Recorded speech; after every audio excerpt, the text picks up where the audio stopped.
বিশ্বামিত্ৰ ঋষিৰ জন্ম কাহিনী। বিশ্বামিত্ৰ এজন জ্ঞানৰ শক্তিশালী ঋষি আছিল।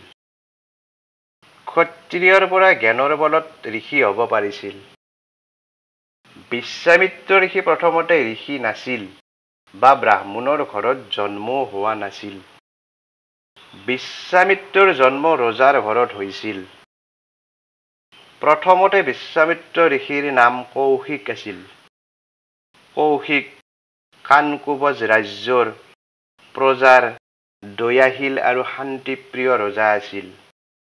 ৰজা হৈ শান্তি নাপাই বশিষ্ঠ ঋষিৰ ওচৰত শৰণ লৈ নিজৰ শক্তিৰ বলত ব্ৰহ্মজ্ঞান আয়ত্ত কৰি আধ্যাত্মিক শক্তিৰ সাধনাত শক্তিশালী শ্ৰদ্ধাৰ ব্ৰাহ্মণ হ'ব পাৰিছিল।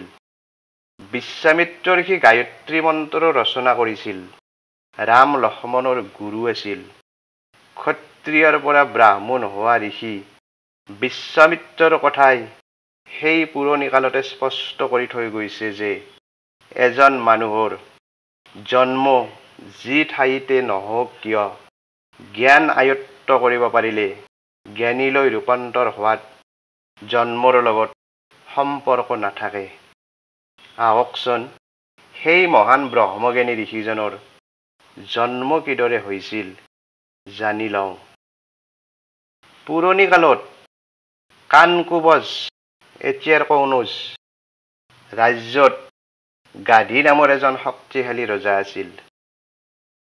ৰজা গাধীৰ ৰাণীৰ নাম আছিল ঘৃতাচী। ৰজাৰ কোনো পুত্ৰ সন্তান নাছিল। আছিল এজনী জীয়েক। জীয়েকজনীৰ নাম আছিল সত্যৱতী। সত্যৱতী স্বৰ্গৰ অপেশ্বৰী সকলতকৈও ৰূপৱান ধুনীয়া আছিল। সত্যৱতী গাভৰু হোৱাত বিবাহৰ বাবে গাধী ৰজাই উপযুক্ত ল'ৰা এজনৰ সন্ধান কৰিছিল।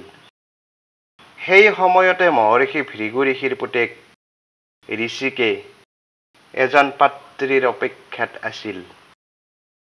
ঋষিকো এজন ঋষিয়ে আছিল। ঋষিকে সত্যৱতীৰ বিয়াৰ বাবে গাধী ৰজাই উপযুক্ত পাত্ৰ বিচাৰি ফুৰা কথাটো গম পাই সত্যৱতীক বিয়া কৰাবলৈ মন কৰি মনৰ কথাটো ৰজাক কৈছিল। কিন্তু সত্যৱতীৰ পিতৃ ৰজা গাধীয়ে ঋষিকক এটা চৰ্ত বান্ধি দিলে। চৰ্ত মতে যদি ঋষিকে 1000 বগা ঘোঁৰা ৰজা গাধীক দান দিব পাৰে তেনেহলে সত্যৱতীক ঋষিকলৈ বিয়া দিয়াত গাধী ৰজাৰ আপত্তি নাই। ঘোঁৰা বিচৰাৰ কথাটো আছিল এটা পৰীক্ষা, অৰ্থাৎ সত্যৱতীক যিয়ে বিয়া কৰাব এজন শক্তিশালী পুৰুষ হ'ব লাগিব। 1000 ঘোঁৰা দিব পৰাজনে বহুত শক্তিৰ অধিকাৰী হ'ব বুলি গাধী ৰজাই ধৰি লৈছিল। গাধী ৰজাৰ চৰ্ত পূৰণ কৰিবলৈ ঋষিকে বৰুণ দেৱক ধ্যান কৰিলে। বৰুণ দেৱ সন্তুষ্ট হৈ ঋষিকক কি লাগে সুধিলে। ঋষিকে 1000 বগা ঘোঁৰা লাগে বুলি কোৱাত বৰুণ দেৱে 1000 বগা ঘোঁৰা ঋষিকক দি দিলে। ঋষিকেও সেই 1000 বগা ঘোঁৰা নি ৰজা গাধীক দিলে। ঘোঁৰা পাই ঋষিকৰ লগত সত্যৱতীক আনন্দমনে গাধী ৰজাই বিয়া দিলে। ঋষিকে সত্যৱতীক আশ্ৰমলৈ লৈ গ'ল। ভৃগু ঋষিয়ে বোৱাৰীক চাবলৈ ৰাতিপুৱা আশ্ৰমলৈ আহিল। সত্যৱতী ভৃগু ঋষিক পূজা কৰি শ্ৰদ্ধা ভক্তি আগবঢ়ালে।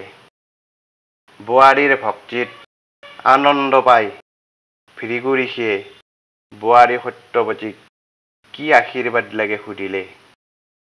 সত্যৱতীয়ে ভৃগু ঋষিক ক'লে তাইৰ লগতে সত্যৱতীৰ মাতৃ ঘৃতাচিকো এজন পুত্ৰ দিব লাগে, কাৰণ সত্যৱতীৰ পিতৃ গাধী ৰজাৰ পুত্ৰ নাই।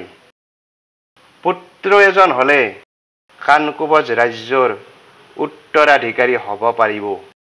লগতে এই কথাও ক'লে, ল'ৰাজন যাতে ঋষিৰ জ্ঞানতুল্য হয়, যিহেতু সত্যৱতী ঋষিৰ ঘৰত ঋষিৰ লগত বিয়া হৈছে, গতিকে মাতৃৰ গৰ্ভত জন্ম হ'ব লগা শিশুজনো ঋষি জ্ঞানৰ অধিকাৰী হ'ব লাগে।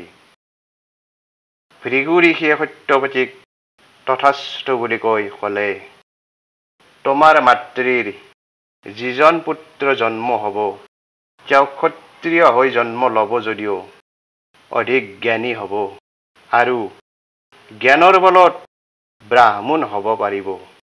আশীৰ্বাদ দি ভৃগু ঋষি গুচি গ'ল।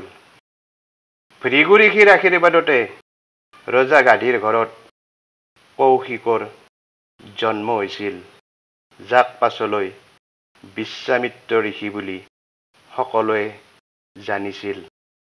বিশ্বামিত্ৰ মানে সকলোৰে বন্ধু।